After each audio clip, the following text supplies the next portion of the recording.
We've been on the road now for a year, and it's time for Ruby's annual maintenance.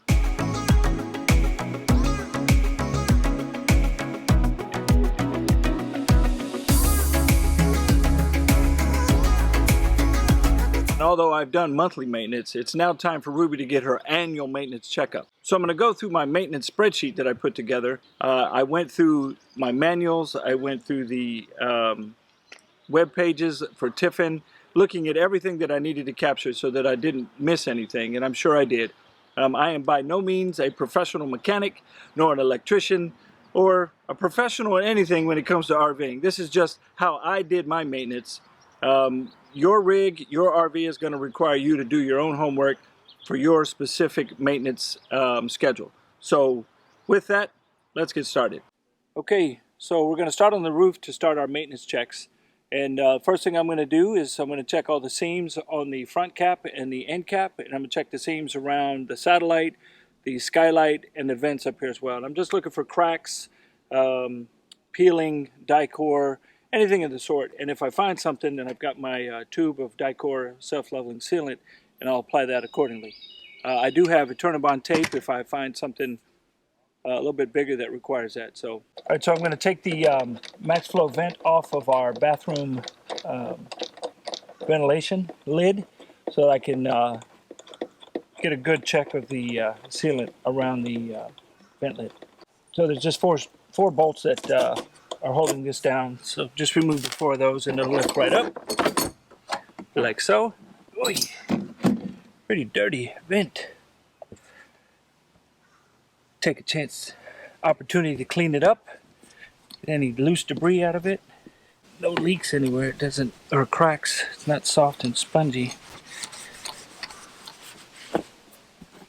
But this is filthy.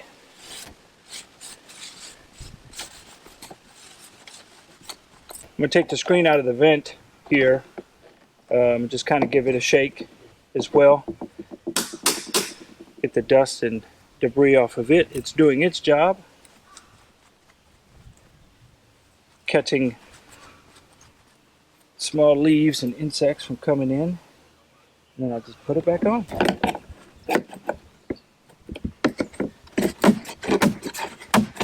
Like so. Alright, so after I inspect the roof seals and all the attachments up here, I'm going to move to the slide toppers. And I'm just going to check and make sure that there's no rips in them and that they're snug against the side of the rig. Just make sure, you know, they're in good repair. Okay, so while inspecting the slide toppers, I found a spot in the sealant that had busted apart, separated. So I have this all-purpose clear silicone sealant that I put on there just to cover that. I'm sure it probably would have just gone to the top of the slide and then leaked off, but just to be sure, I wanted to fill it in. Alright, so I'm cleaning off the rear slide track, and I'm going to use 3-in-1 RV Care Slide Out Silicone Lube to clean the inside of the track. It's going to put a light silicone lubricant on it. It's waterproof.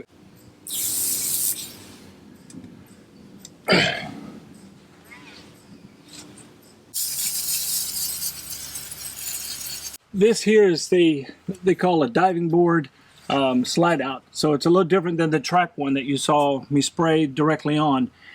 This one I just sprayed on the rag, thought it would be easier just to wipe it down. And it's just going to help with the friction and help it come out a little bit smoother and coat it for any type of corrosion.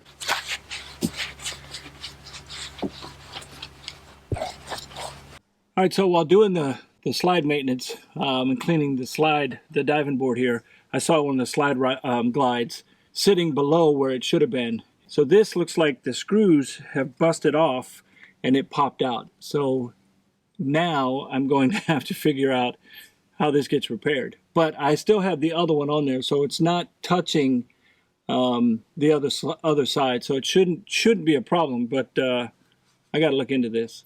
So now I'm going to go clean and inspect the seals, and I'm going to use the 3-in-1 RV Care Rubber Seal Conditioner, which acts like a sunscreen for your RV seals. So what's good about the rubber sealant is that it prevents fading and cracking. It's long lasting and it's water resistant, and it helps reduce friction and wear on the seals from the slides going in and out. All right, so it may look like I'm putting it on and taking it right back off, but I'm spraying it on and then I'm just getting the excess runoff, which actually pushes it into the seal and conditions it really well. All right, so for the step hinges, I'm using the 3-in-1 RV Care Window and Track Dry Lube. It's going to help against friction and corrosion. It will not attract dirt and debris, and it'll help extend the life of the stairs. All right, so today I'm going to knock out the washer and dryer maintenance. Your washer and dryer may require different maintenance, different type of interval. So check with your brand and see what it entails. So the first thing I'm going to do is just make sure that the hose connections are good and tight. Okay, good there. Now I'm going to inspect the washer drain and just make sure that it's seating inside the drain plug going to the gray tank, and make sure there's no cracks or anything in it. Yeah, that looks good.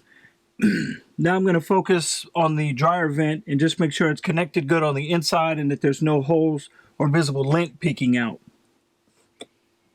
That's good and tight. So that didn't shimmy going down I-10.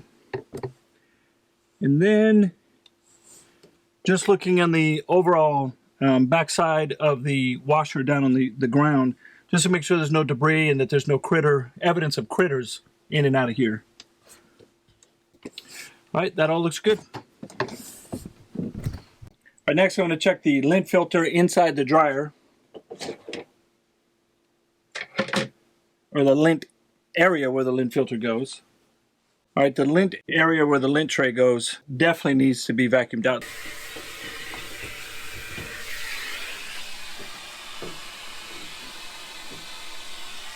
All right, next I'm going to check the washer. I'm going to check the ring, the rubber gasket on the door.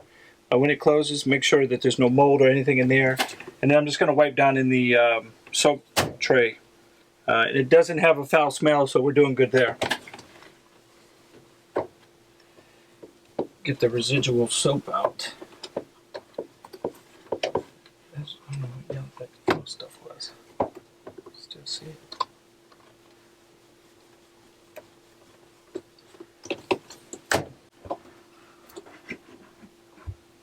Yeah, that's pretty good. There's no.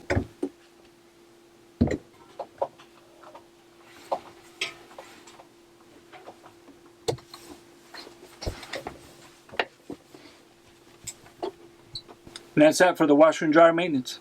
As part of our annual maintenance is cleaning the air filters for our AC unit, the return line. So I'm going to take these out, and they pop out real easy, just like so. And the filter is just clipped in, 4 clips. You gently pop them out.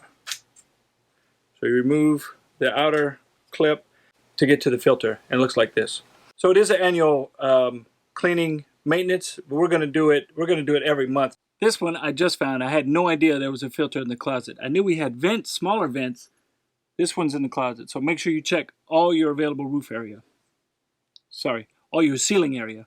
So I've taken the filters out of their cases, and all I'm really doing is putting it in a bucket of water, sloshing them around and get the dust and debris and cobwebs off of them. Then I'll put them in a clean pot of water or bucket of water and do the same thing.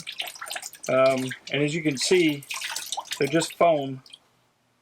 Bring most of the air or water out of them and put them on the towel to dry. All right, now that the filters are cleaned, I'm going to just take a cloth and wipe off the vent and get all the dust and cobwebs off of it. And then I'm going to come over here to the actual return opening, and I'm just going to wipe out the inside, knock out any of the dust that's in here before I put everything back in. All right, so they're dry. Now we just put them back together. Everything kind of snaps into place.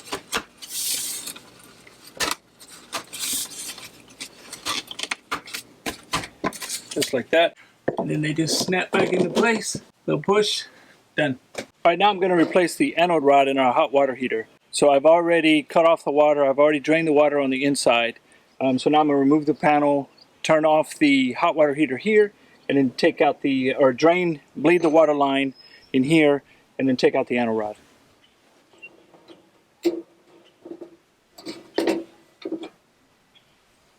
All right, so we have a Suburban hot water heater, and the on-off switch is down here on the lower left-hand corner, so I'm just going to turn that off. All right, so next I'm going to relieve the pressure. Hopefully it doesn't come gushing out, but we'll see. All right, so now the pressure's released. We should be good to go. I'm going to go ahead. The anode rod is down here on the center of the Suburban water heater, so I'm going to go ahead and break that free. I just don't want it to be hot. Ooh, look at that. I gotta go get that. Oh. Yeah. So this was the one in there doing its job. It was collecting the calcium and the deposits in there, keeping the water heater safe. This is the new one. This is what it looked like when it went in, as you can see. It definitely took a beating inside the tank. So, all right, so now that I've got the anode rod out and the water's pretty much drained, I'm going to use my water hose, put it on the jet setting, and force water in there to flush out the residual calcium deposits and whatever's left of the anode rod.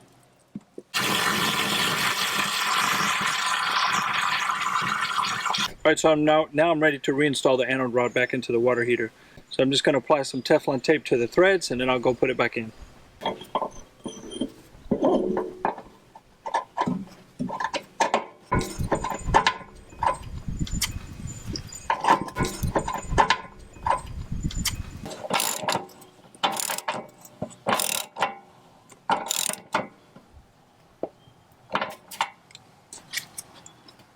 All right, now the anode rod is in. Turn the water back on, fill the water tank up. We went inside, opened up the valves to pull the water through and clear the air out of the line. And so now I'm going to turn it back on.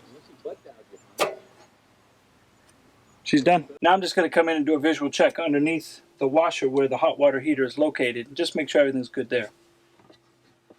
So this panel just has two clips that just pop right off. The plug wasn't all the way in, probably just from jarring going down the road or whatnot. So I just reached in, pushed it in place, made sure it was nice and snug, and I think we're good to go. Well, hey, didn't see you standing there. These 3-in-1 products help me do my annual maintenance on Ruby. Don't forget to pick up yours when you do your maintenance. All right, now it's time to change out the house water filtration system. So this is the house water filtration system. I'll swap this one out, and this one's I attached to the city water hose coming into the rig. The water filtration system from the city water coming in is about a 3-month lifespan, and that's about when we change this one out, about once a quarter. This one will start getting changed out as well, once a quarter.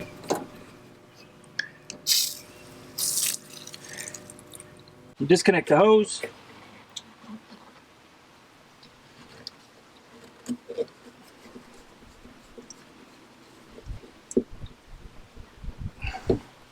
Take off my quick release.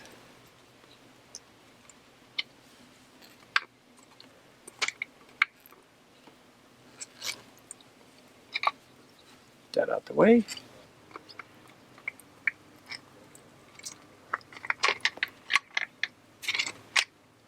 All right, so take all the plastic caps off.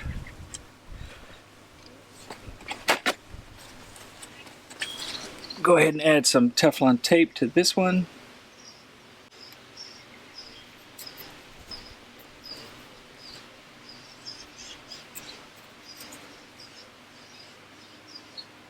Stick it in my finger.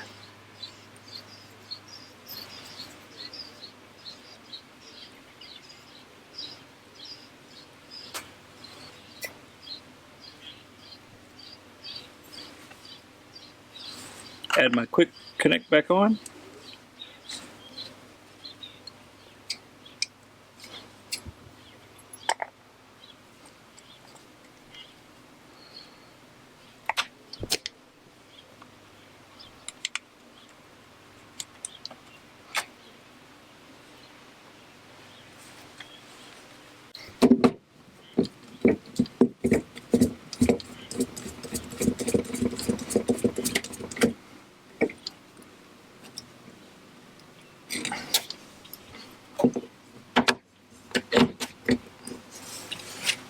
And I put the date on the outside, indicating 3 months from now is when I'll need to change it.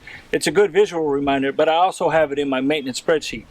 All right, so I clipped off my wrench that time, and I like to zip tie it back out here so I never lose it and I always know where it is. Next, I got to release the pressure pushing this reddish pink valve here, and it'll release the pressure so I can get the cover off.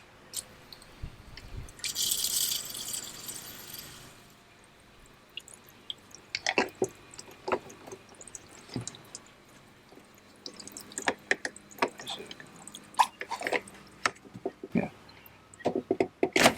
There we go.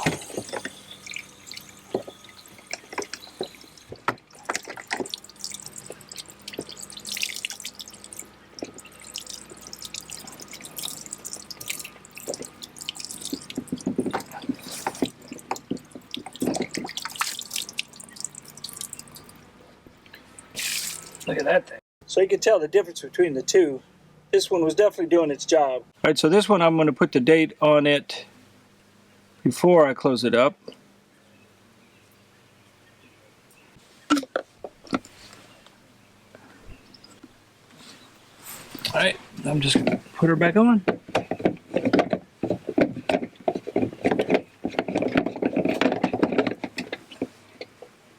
Take my filter spinner wrench.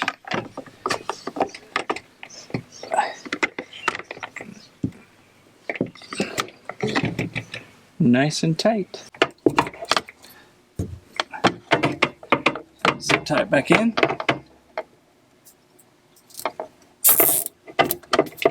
Alright, so as you can see, that's a pretty easy swap out. Just, I think the water filter, the blue one, it comes in a 2-pack, got it at Walmart. And then this one I picked up while I was in Red Bay for $5. So they're not that expensive, pretty easy to swap out. So our generator requires an oil change every 150 hours of use. She's due for one now, or close to it.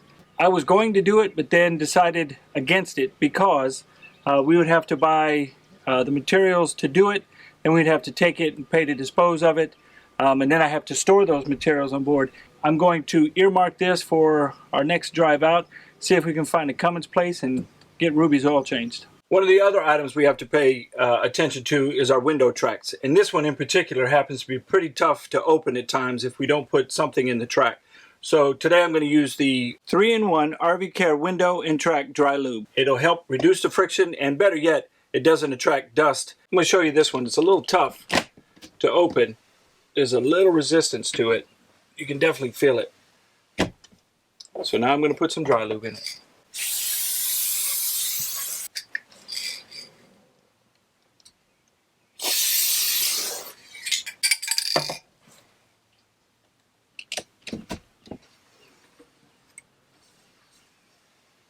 You can feel it stick a little bit. Get the lube in there, and then I got to do the other side here and help it when I close.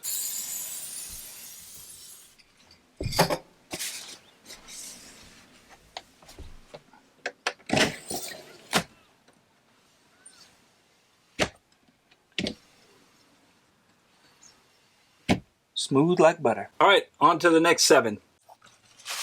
Napkin, anyone? One of the last things I want to do with our washer and dryer maintenance is come outside and actually physically inspect the dryer vent coming from the inside to the outside. So what I'm looking for is excess lint, and make sure that the flapper cover on the vent itself is actually closed when the dryer is not in use. So as you can see, there is some lint hanging around the outer edge, so I'm just going to wipe that off.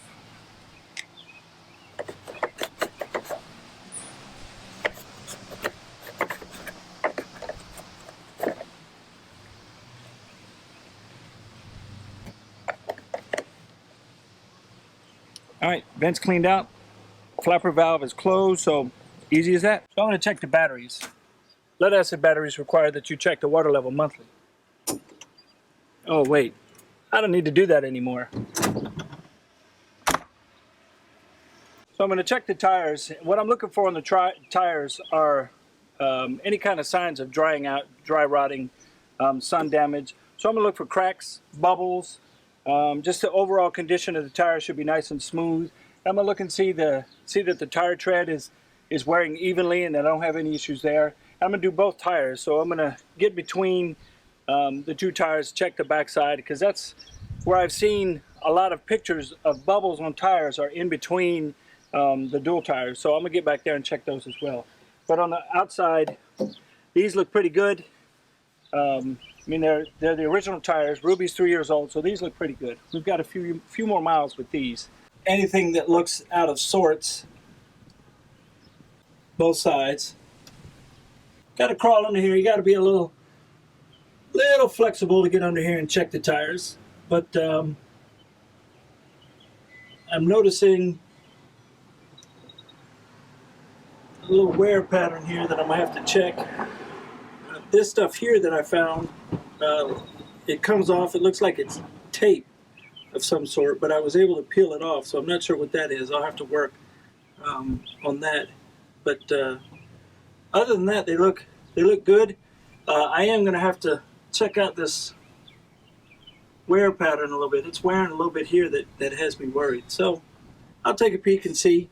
All right, so now that I checked out the tires, I'm just going to apply some 303, and this will help protect it against UV rays, make it look good, and make the tires last a little bit longer.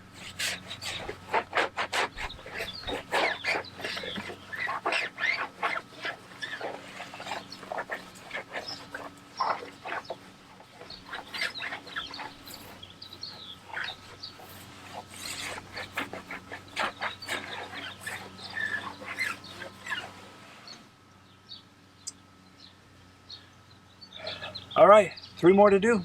All right, so now we're going to mess with the jacks here. We're going to clean off the jack cylinder itself, and then I'm going to clean out all the debris as much as I can from where we were stuck in the mud. Just kind of clean it out. The snap pads are really good at keeping the water and whatnot off the jacks. They allow water to run off and drain, so they help protect the jacks in that regard. Plus, they give us an additional footprint when we're out in rocky or muddy or wet conditions. It helps keep us a little bit more stable.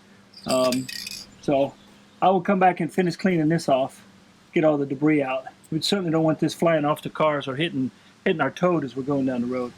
So next I'm going to take 3-in-1 RV Care Window and Track Dry Lube. And I'm going to spray a little bit on here, and I'm just going to wipe it off. Just apply a light coat on there. It's going to help reduce the friction when it's going up and down. And better yet, this doesn't attract dust or debris.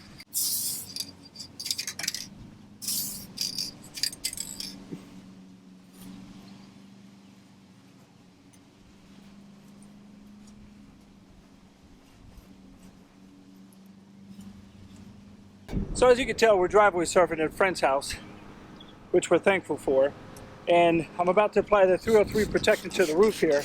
I've cleaned off the roof, got it nice and white again, and this is going to help protect against the UV rays and prolong the life of the roof. So this is something that I'm going to do once a quarter, if not more, depending on the areas that I'm in. All right, so I've done this by hand, on my hands and knees before, and although it works well, it's hard on the knees and everything else. So I use this Swiffer mop. I go over it initially one time, and then I'll come back and spray a little bit more and just get the outside areas to make sure that I have a good even coverage. So the goal of the video was just to show that there are a ton of things that we can do ourselves to our own rigs. Although how you do it is going to be solely on you. I may not be the best guy to show you the way to do it, but it's how I did it. It got the job done.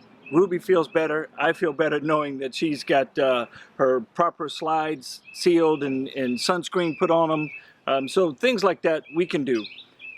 We will have our blog, our website up and running soon, and with that we will add the spreadsheet, my maintenance spreadsheet. If anybody's interested, it'll be linked there. Thanks for watching. Don't forget to subscribe, give us a thumbs up, and hit that notification bell. And I hope to see you on the road. I just kind of go through my, that didn't make any sense. The generator